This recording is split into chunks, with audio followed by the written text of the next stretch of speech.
That I'm moving out already. We're just about to hit the road. Yep, lightning fast. We'll start hauling our stuff in right after you're off. My brother-in-law, Michael, and his crew seemed to have it all figured out. As soon as we vacated the family home, they swooped in, making themselves at home like seasoned pros. Did we make the right call letting them take over? When I expressed my doubts to my husband, he just chuckled. Relax, let them enjoy their moment. They'll be knocking on our door soon enough. And true to form, a few months down the line, Michael dialed us up in a frenzy. I couldn't help but chuckle at their misplaced confidence. I'm Mary. Joseph and I crossed paths in college. He was a senior, a year my senior. Back then, that gap felt monumental, and Joseph, with his steadfast demeanor, seemed like the epitome of reliability. As my affection for Joseph blossomed, I mustered the courage to confess my feelings to him.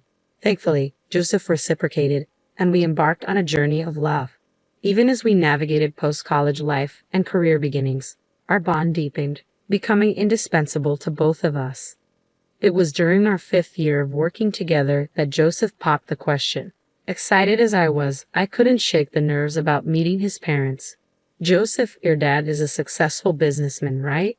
And your mom comes from a well-off family. Will they approve of someone like me? With a reassuring smile, Joseph replied, You're caring and genuine, qualities they'll admire. Encouraged by his faith in me, I nervously introduced myself to his parents. So, you're Mary? We've been eager to meet you. You're just as charming and capable as Joseph described. Has he been causing you any trouble? Oh, not at all. Joseph has been nothing but wonderful to me. Just as Joseph had predicted, both his father, Daniel, and mother, Linda, greeted me warmly, instantly putting my worries to rest. It feels like you've been part of our family forever, they remarked. If we ever had a daughter, she would have been just like you, they added warmly. I earnestly reciprocated to my in-laws. I also consider Daniel and Linda as my own parents. After our wedding and honeymoon, Joseph and I found ourselves in a scramble to secure a new place as our current condo lease was ending. That's when my father-in-law made us an unexpected proposition. Actually, I'll be embarking on an overseas trip for a few months starting next month. It's a rather relaxed assignment, so I had planned on taking my wife along for some sightseeing. How about you two stay in our house while we're away and take your time finding a new place? Really? That would be incredibly generous.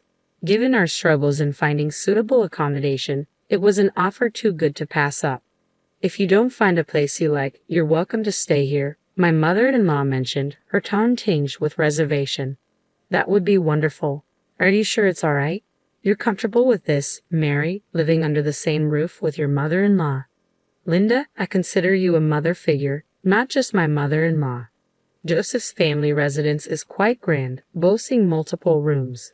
Though not originally designed for dual households, its ample space, guest quarters, and 2 bathrooms made cohabitation comfortable. While there's only one kitchen, sharing meal duties with my mother-in-law proved more enjoyable than cooking solely for 2. Our rapport with my in-laws made the arrangement seamless. Gratefully accepting their offer, we embarked on this new chapter of our lives in Joseph's family abode. After our move, they threw a housewarming bash, extending invitations to all our relatives. You're the star of the show. Just relax and enjoy, my mother-in-law assured me. Yet I found equal delight in catching up with relatives I rarely had the chance to see. Joseph, you've truly found a gem, our relatives would remark each time my mother-in-law and I exchanged smiles. But then, a realization dawned on me. Joseph's elder brother was conspicuously absent. Joseph, the second son, had an older sibling named Michael, just 2 years his senior. While most of the relatives showed up, Michael and his wife were notably missing. Daniel, where are Michael and his wife today? I inquired of my father-in-law. His expression grew somber as he replied, They're fine, don't worry. Detecting my confusion, my mother-in-law stepped in to provide clarification. Michael used to be a regular at these gatherings, but ever since he married Jessica, he's kept his distance. Joseph had hinted to me before about his mother's partiality towards her eldest son, and it seemed Jessica's presence was not well received by her. On that particular day, Michael and his wife were no-shows. Joseph and I sent a housewarming card to their residence. A few days later, I received an unexpected call from Michael. Is Joseph available? His tone was terse. Oh, Michael, Joseph is at work right now. Can I take a message? You're Joseph's wife, right? Mary? Yes, it's been some time. What can I do for you? So, you're staying in the family home, huh? This is a change of address notice. We've moved to my parents' place. Really? Yeah, Daniel and the others suggested it, so we're graciously taking them up on it. When I heard about your housewarming, I couldn't believe you had the audacity to use my parents' home, but to actually live there. That's quite bold. It was evident that Michael harbored resentment towards our living arrangement at his parents' house. Phone conversations aren't enough. I'm dropping by this weekend for a face-to-face chat. Dad will be away on business next weekend. I don't care about Dad. I need to have a conversation with you and Joseph. Well, Joseph might have work commitments too. Seriously, then you'll do. And so, the following weekend, Michael paid us a visit. My mother-in-law appeared overjoyed to have her son home after such a long absence. Mom, you're here too. Of course, darling, of course. I've been looking forward to catching up with you, Michael. I'll be heading to Dad's next week, so I'm glad we could squeeze in some time together. Ah, right, I heard Dad landed a job overseas. Michael responded, his tone lacking enthusiasm, and he shot me a cold look. Since you've got the eldest son here, how about brewing some coffee? Oops, my bad. I apologize, hurrying to prepare the coffee, but Michael sneered. Just coffee. No snacks. You really don't get it. Usually you serve up some sweets too. Apologies, I mumbled as I dashed to fetch some snacks, but Michael halted me. You're not planning on bringing out store-bought snacks, are you? Grab a cake from that place downtown. Remember that for next time. My mother-in-law appeared content with her eldest son's visit and offered no assistance. Mary, could you go pick some up?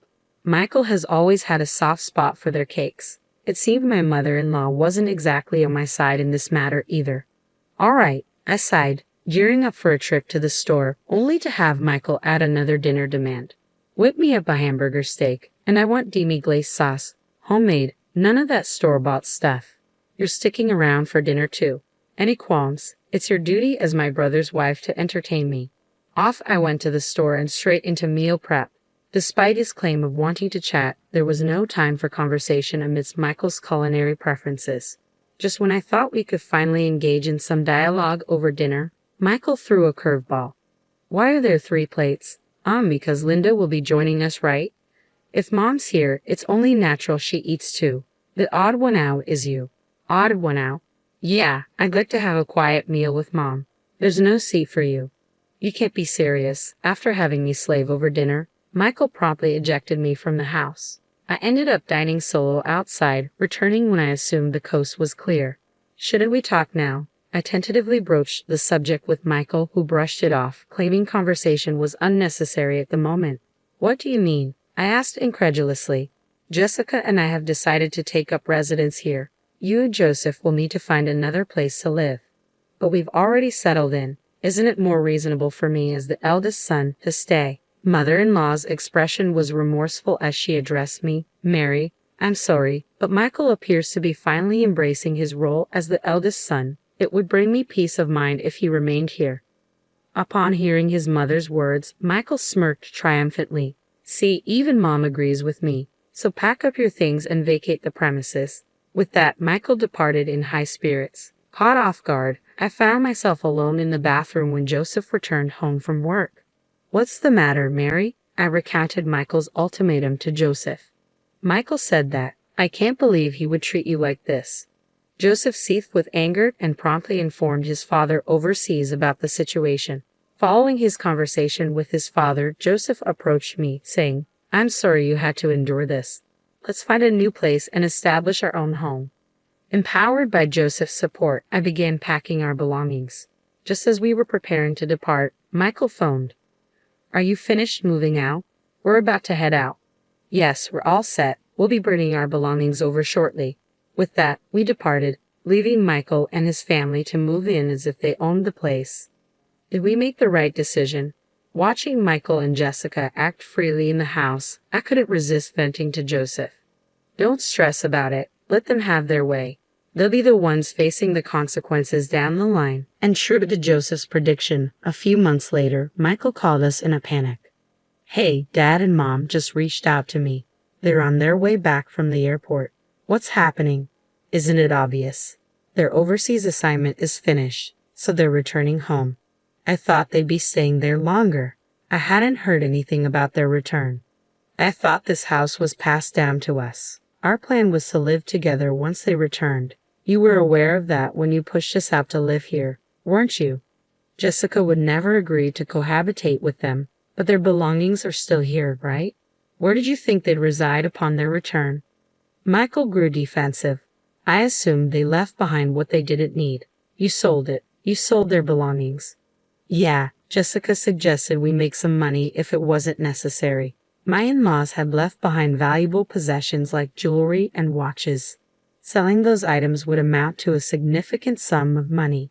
So what happened to the money? I inquired.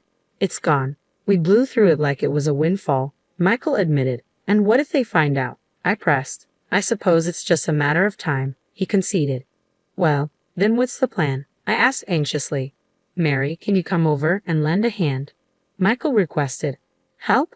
Why should I? I retorted. So you're prioritizing Mom's favorite over Jessica, huh? Assist me by shifting the blame onto Jessica. It's the duty of a brother's wife to protect the eldest son, Michael implored. Don't delude yourself. I wouldn't lift a finger for a disrespectful couple like you, I rebuffed firmly.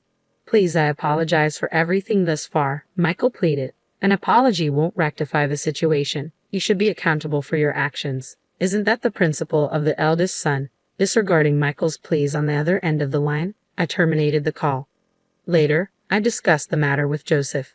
Joseph chuckled. Indeed, Jessica, who never saw eye to eye with Dad and Mom, would never agree to move back in. Dad even suggested we live wherever we please until they relent and vacate. He's covering all the relocation and rental expenses. I see, Joseph responded calmly, despite his earlier anger at Michael's audacity, understanding why he kept silent. I thought if I told you, Mary, you might inadvertently warn them, Joseph explained. Apologies for not speaking up, he added. No problem. I feel much relieved now, I assured him. Michael and Jessica found themselves stranded, awaiting my parents-in-law's return with no alternative housing, depleted savings, and a terminated lease. When my parents-in-law arrived back from their trip, they were livid to discover their belongings sold off. I never imagined you could be so irresponsible. There's no point in trying to reform you. Leave at once. Michael protested, but I thought you were coming back. I thought Jessica and I could stay here. Isn't Mama on my side? Even mother-in-law couldn't defend him. Michael had no intention of residing with us. It was foolish of me to hope for a change. My parents-in-law presented Michael and Jessica with the bills for the jewelry and watches they had sold and promptly evicted them. We can't afford this. We have nowhere else to go. Exactly. I'm not even employed. Father-in-law berated the knave pair. Unbelievable. You squander money you haven't earned. Repayment can't wait for months. Being unemployed isn't an excuse. Find work and start reimbursing. Father-in-law's firm tone finally resonated with them. Jessica took on multiple part-time jobs, dedicating all her earnings to the repayment. Unable to meet father-in-law's monthly installment plan, Michael's salary had to fill a shortfall. Consequently, they now reside modestly in a more economical, smaller apartment. Later, mother-in-law and father-in-law visited the condominium where Joseph and I reside. Mary, I sincerely apologize. I got carried away, believing Michael could reside with us. It's all right. It's all in the past. No, it's not all right. And Mary, I'd like to pose the question to you once more. Would you entertain the idea of living with us? Mother-in-law appeared genuinely contrite. We've always recognized that mother-in-law isn't a bad person. Joseph and I exchanged a glance and nodded. Our decision was made. Absolutely, if Daniel and Linda are agreeable, we'd be delighted to return to the house. We unanimously decided to reunite as a family of 4 under one roof. This experience seems to have deepened the bond between my in-laws and me even further.